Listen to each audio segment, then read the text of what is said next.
Mahafinaritra mifakahita amintsika rehetra dia manonona ny fiadanan'i Jesosy hanapaka any amintsika tsiraray rehetra any.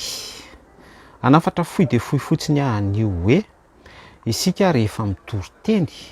dia mba zavatra maharesy lahatra antsika toriana. Andray ohatra isika, be da be mihitsy ireo olona ao anatin'ny dogma inony sy ny religion ijoroany no mitory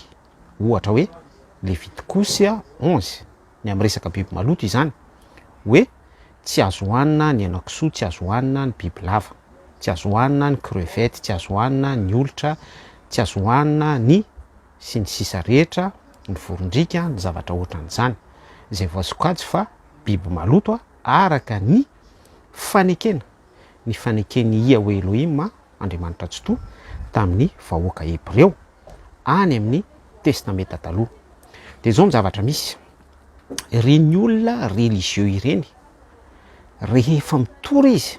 ka mandeha ny fifanakalozana ao anatin'ny fifampiresahana ka voahozongozon'ny olona ny foto-kevitra izay ijoroany dia ozy amin'izay hoe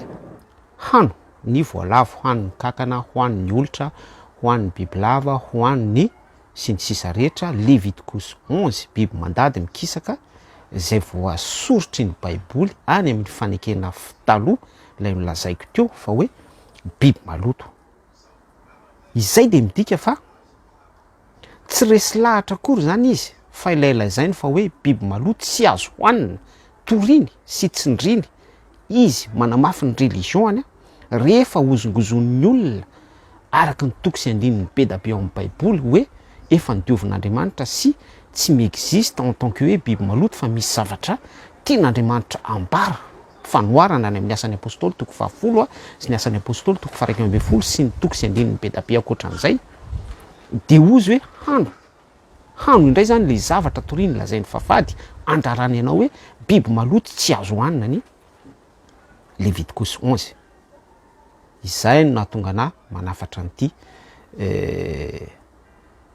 afatra ity atao anatin'ity horonan-tsary fohy ity hoe reseho lahatra aloha ny tenanao zay ianao vao mitory amin'ny olona fa tsy azo hohanina marina ny Levitikosy 11 biby maloto fa sao ianao be sermona be fotsiny hoe biby maloto tsy azo hohanina araka ny baiboly nefa ianao ny voalohany miteny hoe hano ny kankana, ny olitra, ny voalavo sy ny sisa rehetrarehetra biby maloto Levitikosy 11. Miraso soa antsika rehetra dia tahin' Jesosy Kristy mamirapiratra eo amin'ny voninahiny. Veloma tompoko.